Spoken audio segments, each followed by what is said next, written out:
ತಮಿಳುನಾಡಿಗೆ ನೀರು ಹರಿಸೋದಕ್ಕೆ ಸಿಡಬ್ಲ್ಯೂಎಂಎ ಏನು ಆದೇಶವನ್ನು ಕೊಟ್ಟಿದೆ. 12,000 ಕ್ಯೂಸೆಕ್ ನೀರನ್ನು ಪ್ರತಿನಿತ್ಯ ಹರಿಸಬೇಕು ಅಂತೇಳಿ ಆದೇಶವನ್ನು ಮಾಡಲಾಗಿದೆ.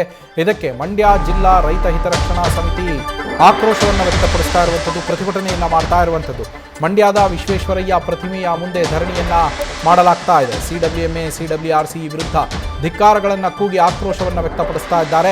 ತಮಿಳುನಾಡಿಗೆ ನೀರು ಹರಿಸದಂತೆ ರೈತರು ಆಗ್ರಹವನ್ನು ಮಾಡ್ತಾ ಇರುವಂಥದ್ದು. ಪ್ರತಿಭಟನಾ ಸ್ಥಳದಲ್ಲಿ ಸಭೆ ನಡೆಸಿ ಮುಖಂಡರು ನಾಳಿನ ಕರ್ನಾಟಕ ಬಂದ್ ರೂಪುರೇಷೆಯ ಬಗ್ಗೆಯೂ ಕೂಡ ನಿರ್ಧಾರವನ್ನ ಮಾಡಲಿದ್ದಾರೆ. ಅನ್ನದಾತರ ಹೋರಾಟಕ್ಕೆ, ಮಣ್ಣಿನ ಮಕ್ಕಳ ಹೋರಾಟಕ್ಕೆ, ಪ್ರಾಧಿಕಾರದ ಅವೈಜ್ಞಾನಿಕ ತೀರ್ಪಿಗೆ ವಾದ ಮಂಡಿಸುವಲ್ಲಿ ವಿಫಲವಾದ ರಾಜ್ಯ ಸರ್ಕಾರಕ್ಕೆ. ತಮಿಳುನಾಡಿಗೆ ಕಾವೇರಿ ನೀರನ್ನು ಹರಿಸಬೇಕು ಅನ್ನೋ ನಿಟ್ಟಿನಲ್ಲಿ ಸಿಡಬ್ಲ್ಯೂಎಂಎ ಅನ್ನೋ ಆದೇಶ ಕೊಟ್ಟಿದೆ. ಆ ಒಂದು ಆದೇಶದ ವಿರುದ್ಧ ಇವತ್ತು ಮಂಡ್ಯದಲ್ಲಿ ರೈತ ಹಿತರಕ್ಷಣಾ ಸಮಿತಿಯು ಕೂಡ ಹೋರಾಟವನ್ನು ಮಾಡ್ತಾ ಇರುವಂಥದ್ದು. ಇನ್ನು ನಾಳಿನ ಬಂದ್ಗೆ ಬೆಂಬಲವನ್ನ ರೈತ ಹಿತರಕ್ಷಣಾ ಸಮಿತಿಯು ಕೂಡ ಘೋಷಣೆ ಮಾಡಿರುವಂಥದ್ದು. ನೇರವಾಗಿ ಆ ಒಂದು ಸಮಿತಿಯ ಪ್ರಧಾನ ಕಾರ್ಯದರ್ಶಿಗಳಾದಂತಹ ಸುನಂದ ಜಯರಾಮ್ ಅವ್ರನ್ನ ಮಾತಾಡ್ತೀನಿ. ಮೇಡಮ್, ನಾಳೆ ನಿಮ್ಮ ಹೋರಾಟ ಹೇಗಿರುತ್ತೆ? ನಾಳೆ ಬಂದ್ ಕರೆಯನ್ನು ಕೊಟ್ಟಿದ್ದಾರೆ, ಆ ಒಂದು ಬಂದ್ ಇರುತ್ತಾ ಏನು ಅಂತ? ನಾವು ಮಂಡ್ಯ ಜಿಲ್ಲಾ ರೈತ ಹಿತರಕ್ಷಣಾ ಸಮಿತಿಯಿಂದ ನಿನ್ನೆ ಸಭೆ ಸೇರಿ ಬಂದ್ ವಿಷಯವಾಗಿ ಕೂಡ ನಾವು ಮಾತನಾಡಿದ್ದೇವೆ. 12,000 ಕ್ಯೂಸೆಕ್ಸ್ ನೀರು ಬಿಡುವ ವಿಷಯವಾಗಿ ಕೂಡ ನಿನ್ನೆ ತೀರ್ಮಾನಗಳನ್ನು ತಗೊಂಡಿದ್ದೇವೆ. ನಾಳೆ ನಡೀತಕ್ಕಂಥ ಬಂದ್ಗೆ ಈಗಾಗಲೇ ನಾವು ಸಂಪೂರ್ಣವಾಗಿ ಬೆಂಬಲ ಇದ್ದು ನಾವೇ ಬಂದ್ನಲ್ಲಿ ನಾವೆಲ್ಲರೂ ಕೂಡ ಸೇರಿ ಸಮಿತಿ ವತಿಯಿಂದ ಬಂದನ್ನು ನಾವು ಮಂಡ್ಯದಲ್ಲಿ ಮಾಡಬೇಕಂತ ತೀರ್ಮಾನ ಆಗಿದೆ. ಯಾವ್ಯಾವ ಸಂಘಟನೆಗಳು ಬೆಂಬಲ ಕೊಟ್ಟಿವೆ? ಇಲ್ಲಿ ನಾವು ಮಂಡ್ಯ ಜಿಲ್ಲಾ ರೈತ ಹಿತರಕ್ಷಣಾ ಸಮಿತಿಯಲ್ಲಿ ಈಗಾಗಲೇ ಹಲವಾರು ಸಂಘಟನೆಗಳು ಸದಸ್ಯತ್ವದಲ್ಲಿದ್ದಾವೆ. ಹಾಲಿ ಮತ್ತು ಮಾಜಿ ಚುನಾಯಿತ ಪ್ರತಿನಿಧಿಗಳು ಕೂಡ ಇದರಲ್ಲಿ ಸದಸ್ಯರಾಗಿರ್ತಾರೆ.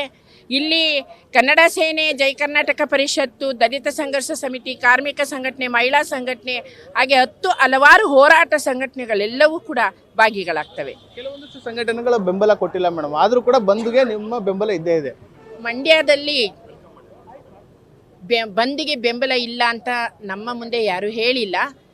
ಈಗಾಗಲೇ ನಾಡಿನ ಹಿರಿಯರು, ಚಿಂತಕರು ಆಗಿರುವಂಥ ವಾಟಾಳ್ ನಾಗರಾಜ್ ಸರ್ ಅವರು ಈ ಮೊದಲೇ ನೀರು ಇಲ್ಲದ ಸಮಯದಲ್ಲಿ ಕರೆ ಕೊಟ್ಟಿದ್ದು, ಅದು ಹಾಗೇ ಬಂದಿನ ವಿಚಾರ ನಡ್ಕೊಂಡು ಬಂದಿದ್ದು. ಪ್ರಸ್ತುತ ಇವತ್ತು ನಮ್ಮ ಮುಂದೆ ನಿಂತಿರುವ ಸವಾಲು 12,000 ಕ್ಯೂಸೆಕ್ಸ್ ನೀರನ್ನು ಬಿಡಬೇಕಾಗಿರುವಂಥದ್ದು. ಈ ಎಲ್ಲದರ ನಡುವೆ ನಾವು ಬಂದನ್ನು ಮಾಡಲೇಬೇಕಾಗ್ತದೆ, ವಾಪಸ್ ತಗೊಳ್ಳೋಕ್ಕಾಗಲ್ಲ ಅನ್ನುವಂಥ ನಿಲುವಿಗೆ ಮಂಡ್ಯ ಜಿಲ್ಲೆ ಬಂದಿದೆ. ಇಲ್ಲಿ ಯಾರು ವಿರೋಧ ಇದೆ ಎನ್ನುವ ಅಭಿಪ್ರಾಯವನ್ನು ವ್ಯಕ್ತಪಡಿಸಿಲ್ಲ.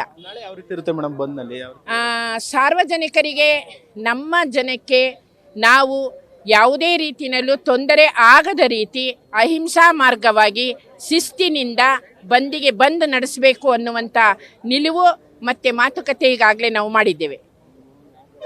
ಇದಿಷ್ಟು ರೈತ ಹಿತರಕ್ಷಣಾ ಸಮಿತಿಯ ಪ್ರಧಾನ ಕಾರ್ಯದರ್ಶಿಗಳಾದಂತಹ ಸುನಂದ ಜಯರಾಮ್ ರವರ ಮಾತಾಗಿರುವಂತದ್ದು. ಅಂದ್ರೆ ನಮ್ಮ ಮುಂದೆ ಯಾವುದೇ ಸಂಘಟನೆಗಳು ಬೆಂಬಲವನ್ನ ಕೊಡಲ್ಲ ಅಂತ ಹೇಳಿಲ್ಲ, ನಾವೆಲ್ಲರೂ ಕೂಡ ಬಂದ್ಗೆ ಬೆಂಬಲವನ್ನ ಕೊಡ್ತಾ ಇದ್ದೇವೆ. ಖುದ್ದು ನಾವೇ ನಾಳೆ ಹೋರಾಟಕ್ಕೆ ಕೂಡ ಇಳಿಯಲಿದ್ದೇವೆ.